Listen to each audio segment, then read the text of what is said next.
Thank you, Senator Peters. Senator Hickenlooper. Thank you, Madam Chair, and thank all of you for kindly giving us your time today and for all your work in terms of promoting space and the incredible acceleration we've seen in our aerospace industry in the country and in the world. Mrs. Hickenlooper, I'll start. I have a question. I have a question for each of you, so if I don't, hopefully keep your answers short and I'll get as far as I can. As our nation's aerospace economy continues to grow, private sector, we've heard all through this hearing, private sector needs clear and predictable rules to govern outer space activities. Colorado obviously has a strong aerospace component. A lot of companies working on everything from new commercial space stations that can host research and tourism in space to technologies that will remove orbital debris or manufacture parts in space. These new activities do not fall under any singular agency's regulatory purview. Ms. Hickenlooper, what lessons should Congress learn from the most recent regulatory reform efforts in terms of developing the mission authorization framework? So first and foremost, Senator Hickenlooper, I'll start by commending you and your staff because you're doing exactly what I would recommend, which is engaging with industry.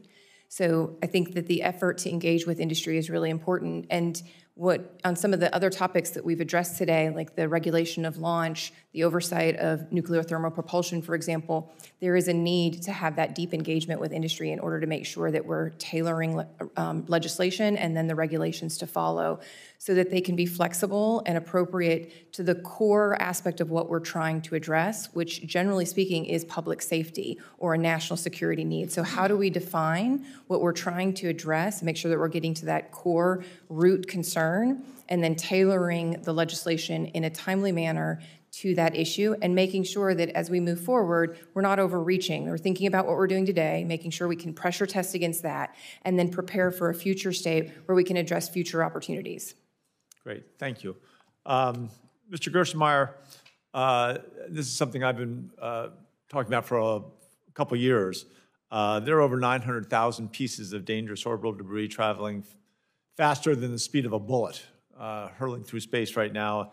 It not only threatens the International Space Station, but it threatens our human exploration programs, commercial space activities, satellite constellations, go down the list.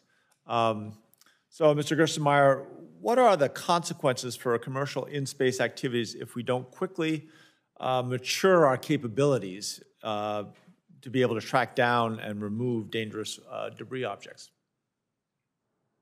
I think it's important that we recognize that the debris environment is there. We design our spacecraft to be protective of that to some extent for the smaller particles.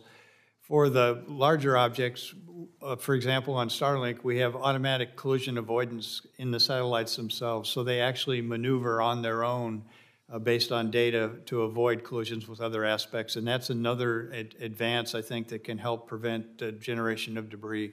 But I think we need to recognize that debris environment is there. I think it's just naturally there in some extent, and we can protect for it as much as we can through spacecraft design, but also make sure that the systems we deploy in space limit the amount of debris that are generated as we deploy other spacecraft. Well, certainly debris is naturally there, but it's growing at a, it threatens exponential growth if we're not careful. Ms. Badla, as in-space activities and new spacecraft enter orbit, so does the congestion in LEO. And again, I think the activity and the acceleration of activity is a good thing for our leadership in space. As the Government Accountability Office and other agencies have noted, though, these activities also increase collision risks. It's not just the increase in objects that are out there, but it's the traffic.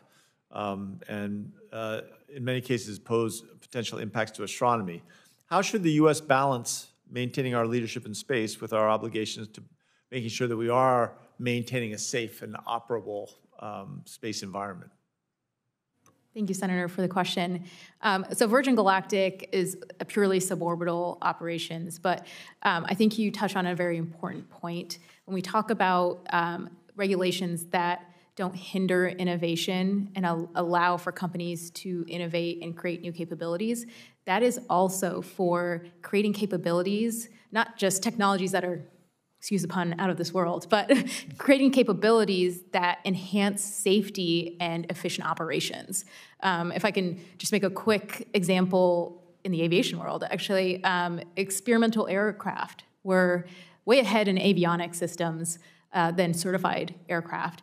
And they were able to, and certified aviation companies were not able to adapt because going back and taking the time and resources for changing the certification did not provide them incentive and allowed them to say this was safe enough.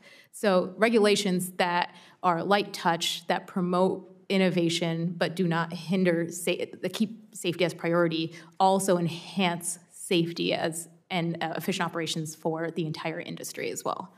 Yeah, that's something we've heard consistently from all of you, that this priority is to safety in space. And I think we're hearing that loud and clear. I yield back to the chair. Thank you. Senator Lujan. I would yield to the chair. No, Senator Lujan, please.